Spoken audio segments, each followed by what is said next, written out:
너 혹시 이런 적 없어? 평소에 단둘이 있을 때는 세상에 둘도 없는 천사 같고 내 고민도 다 들어주고 심지어 간이라도 빼줄 것처럼 굴던 그 사람이 말이야. 이상하게 사람들만 좀 모였다 하면 혹은 제3자가 우리 대화에 끼어들기만 하면 은근슬쩍 나를 깎아내리는 거야. 대놓고 욕을 하는 건 아니지. 그러면은 차라리 싸우기라도 할 텐데 진짜 아주 교묘해. 얘가 사실은 좀 허당이라서 내가 챙겨주느라 고생 좀 해라거나 내가 예전에 실수했던 일을 마치 농담인 것처럼 툭 던지면서 주변 사람들 웃음거리로 만드는 거지. 그때 내 기분이 어땠어? 순간적으로 머릿속이 하얘지면서 이게 뭐지? 싶은데 주변 사람들은 다 웃고 있고 그 사람 표정도 너무 해맑으니까 나만 예민한 사람 될까봐 같이 허허 웃어 넘겼을 거야. 하지만 집에 돌아오는 길에 자꾸 그 장면이 리플레이 되면서 가슴 한구석이 답답하고 손끝이 미세하게 떨리는 그 기분. 분명히 나를 아끼는 사람이라고 생각했는데 왜 그 사람은 남들 앞에서 나를 징검다리 삼아 자기 존재감을 높이려고 하는 걸까? 사실 말이야. 그건 우연이 아니야. 실수도 아니고 그 사람의 아주 깊고 어두운 심리적 설계가 들어간 고도의 가스라이팅이자 서열 정리거든. 여기서부터가 진짜 소름 돋는 건데 그 사람은 지금 네가 느끼는 그 불쾌감을 정확히 알고 있어. 아니, 정확히는 네가 그 불쾌감을 느끼면서도 아무 말 못하는 그 무기력한 상태를 즐기고 있을 확률이 아주 높아. 자, 봐봐. 지금 내 머릿속에는 그 사람과의 좋았던 기억들이 스쳐 지나가면서 설마 나를 아끼는 그 사람이 고의로 그랬겠어? 라고 부정하고 싶을 거야. 하지만 오늘 내가 그 가면을 아주 처참하게 찢어 밝혀줄게. 이 영상 끝까지 보면 너는 그 인간이 던진 덫에서 빠져나오는 건 물론이고 다시는 너를 함부로 대하지 못하게 만드는 심리적 우위를 점하게 될 거야. 난 단둘이 있을 땐 천사인데 남들 앞에서만 나를 깎아내리는 그 인간들의 속마음에 대해서 진짜 미친 듯이 고민하거든. 이건 단순히 성격이 나쁜 게 아니라 영혼을 갉아먹는 아주 지독한 열등감의 발현이야. 만약 네가 믿었던 사람에게 배신감을 느끼면서도 내가 너무 예민한가라는 기나 라는 생각 때문에 매일 밤 이불 속에서 괴로워하고 있다면은 당장 내 채널 구독 버튼 누르고 이 영상이 네 자존감을 회복하는데 조금이라도 도움된다면 좋아요도 꼭 눌러줘. 너를 지키는 법 이제부터 내가 확실히 가르쳐 줄게. 자, 이제 아주 구체적인 상황 속으로 한번 들어가 보자. 내 주변에 반드시 한 명쯤은 있을 법한 인물이야. 첫 번째 사례는 친절한 조력자의 가면을 쓴 지인이야. 가상의 인물인 지수를 떠올려봐. 지수는 너랑 단둘이 커피를 마실 때는 세상에서 가장 따뜻한 언니야. 네가 회사에서 상사한테 깨진 이야기, 연애 때문에 힘들었던 이야기를 하면 눈물을 글썽이며 공감해주지. 진짜 힘들었겠다. 내가 다 속상한 애라면서 말이야. 그런데 주말에 다른 지인들과 다 같이 모인 술자리에서 사건이 터져. 대화 주제가 일이나 커리어로 흘러가는데 갑자기 지수가 생긋 웃으면서 너를 쳐다봐. 맞아, 우리 이는 참 착한데 가끔 일할 때 보면 너무 덜렁거려서 걱정이야. 저번에도 상사분한테 엄청 혼나서 울었잖아. 내가 옆에서 달래주느라 진짜 혼났다니까. 그래도 귀엽지 않아. 자, 이 말을 듣는 순간 주변 사람들은 아유, 지수가 고생이 많네.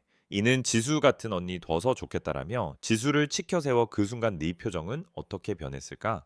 아마 얼굴이 화끈거리고 심장이 빠르게 뛰었을 거야. 지수는 지금 너의 가장 취약한 부분을 걱정이라는 예쁜 포장지에 싸서 남들 앞에 전시해버린 거야. 너를 걱정하는 척하면서 실상은 자기가 너보다 훨씬 우월하고 너를 돌봐주는 지배적 위치에 있다라는 걸 공표한 거지. 이때 네가 정색하면 지수는 아마 아니 나는 네가 귀여워서 그런 건데 왜 그렇게 예민하게 받아들여 무섭게라며 너를 순식간에 속 좁은 사람으로 몰았을 거야. 이게 바로 다크 심리학에서 말하는 전형적인 패시브, 어그레시브, 수동적 공격성의 정석이지. 두 번째 사례는 더 지독해.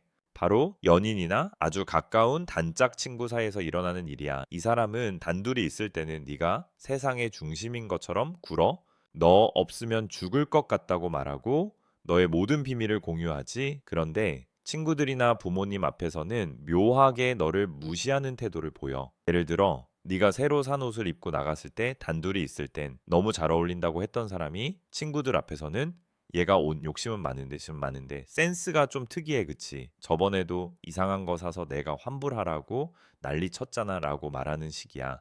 이때 그 사람의 눈을 한번 잘 봐봐 입은 웃고 있는데 눈은 아주 차갑게 너의 반응을 살피고 있을 거야. 네가 당황해서 어버버하는 그 순간 그 사람은 묘한 희열을 느껴. 왜냐고? 남들 앞에서 너의 가치를 깎아내림으로써 너를 나 아니면 안 되는 존재, 남들에게 인정받지 못하는 존재로 고립시키려는 심산이거든. 너를 소유하고 싶지만 동시에 네가 자기보다 더 빛나는 거는 견딜 수 없는 그 추악한 열등감이 너를 짓밟고 일어서게 만드는 거야.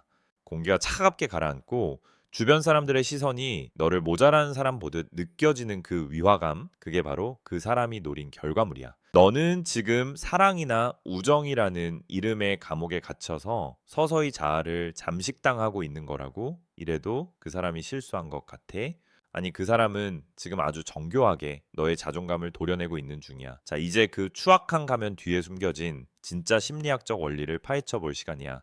왜 그들은 단둘이 있을 때와 남들 앞에서의 모습이 180도 다른 걸까? 이건 단순히 성격의 문제가 아니라 뇌과학적으로 분석하면은 아주 명확한 보상 체계가 작동하고 있기 때문이야.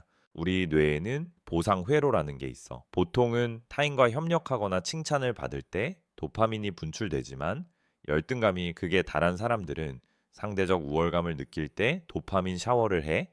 특히 자기보다 잘났다라고 생각하거나 혹은 자기가 소유하고 싶은 대상이 남들 앞에서 무너지는 모습을 볼 때 뇌의 쾌락 중추가 미친 듯이 활성화되는 거지. 여기서 핵심은 코르티솔과 옥시토신의 기묘한 장난이야. 단둘이 있을 때 그들이 너에게 천사처럼 구는 이유는 너를 안심시켜서 옥시토신, 즉 유대감 호르몬을 형성하게 만들기 위함이야. 그래야 네가 방어 기제를 해제하고 그들에게 속마음을 다 열어줄 테니까.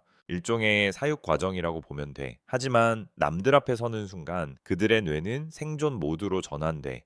타인이라는 관중이 등장하면 그들은 극도의 사회적 불안감을 느끼고 그 불안을 잠재우기 위해 가장 만만한 타겟인 너를 깎아내려 사회적 서열을 확인받으려 하는 거야. 너를 공격해서 주변 사람들의 웃음을 유도하면 그들은 순간적으로 자기가 집단의 중심이 되었다라는 착각에 빠지거든. 이때 너의 자존감이 깎여 나가는 모습을 보며 그들은 스트레스 호르몬인 코르티솔을 억제하고 가짜 승리감을 맛보는 거지. 이건 명백한 정서적 학대야. 더 무서운 건 투사라는 심리 기제야. 그들이 남들 앞에서 너의 단점을 지적하는 건 사실 자기들이 가장 숨기고 싶어 하는 자신의 모습을 너에게 더 씌우는 행위거든. 본인이 무능하고 본인이 사랑받지 못할까봐 두려우니까 오히려 너를 무능하고 사랑받지 못할 존재로 규정해 버리는 거야. 이걸 심리학에서는 자기애적 손상에 대한 방어라고 불러. 그들은 너를 독립된 인격체로 보는 게 아니라 자신의 자존감을 채워주기 위한 소모품이나 액세서리 정도로 생각하고 있어. 네가 빛나면 자기들이 상대적으로 초라해 보일까봐 남들 앞에서는 네 빛을 끄려고 안달이 난 거야. 이 원리를 이해하고 나면 그들의 행동이 얼마나 가련하고 비겁한지 보이기 시작할 거야. 이제 우리가 얼마나 큰 손해를 보고 있는지 계산기를 한번 얹으시야. 까면서 나발을 무가이산치알 한번 두드려 볼까? 이거를 경제적으로 환산하면은 아마 너는 당장 그 사람 멱살을 잡고 싶어질걸. 심리학적으로 우리가 타인에게 받는 모욕과 깎아내림은 단순한 기분 문제가 아니야. 네가 남들 앞에서 무시당할 때마다 너의 자존감 점수는 100점 만점에 최소 5점씩 깎여 나간다고 치자. 1년이면 60점, 2년이면 바닥을 치겠지? 자존감이 바닥난 사람은 생산성이 40% 이상 하락해. 네가 회사에서 제 실력을 못 내고 새로운 도전을 두려워하게 되는 그 기회 비용을 연봉으로 환산하면은 수천만 원에 달할 거야. 어디 그뿐이야. 감정 에너지 낭비는 또 어떻고. 그 사람의 말 한마디 때문에 밤잠을 설치고 다음날 업무에 집중하지 못하고 친구들에게 하소연하느라 쓰는 그 시간들. 시간당 최저임금으로만 계산해도 일주일에 수십만 원치지. 만어치의 에너지를 그 쓰레기 같은 감정을 처리하는데 쓰고 있는 거야. 무엇보다 가장 큰 손해는 사회적 평판의 하락이야. 그 사람이 교묘하게 뿌려놓은 얘는 좀 모자라. 얘는 내가 챙겨줘야 돼 해라는 프레임이 주변 사람들에게 각인되면 너는 잠재적인 비즈니스 기회나 좋은 인맥을 만날 기회를 박탈당하게 돼. 사람들은 무의식적으로 가치가 낮은 사람과는 엮이려 하지 않거든. 너라는 다이아몬드에 그 사람이 진흙을 뿌리고 있는 셈인데 이걸 그냥 두고 볼 거야? 이 관계를 유지하는 건 매달 수익률 마이너스 90%짜리 주식에 내 인생을 몰빵하고 있는 것과 다름없어. 자, 이제 방역의 시간이야. 그 인간을 우아하게 하지만 뼛속까지 시리게 제압할 수 있는 실전 방어 5단계 매뉴얼을 알려줄게. 잘 들어. 1단계는 즉각적인 감정 분리야. 그 사람이 남들 앞에서 너를 깎아내리는 순간 당황하거나 웃지 마. 그렇다고 화를 내서도 안 돼. 화를 내면 그 사람은 거봐. 얘 예민한 거 봤지? 라며 승리감을 맛볼 테니까. 그냥 무표정으로 3초간 그 사람의 눈을 빤히 쳐다봐. 아무 말도 하지 말고. 그 3초의 침묵이 주변 공기를 얼려버릴 거야. 2단계는 질문으로 공 넘기기야.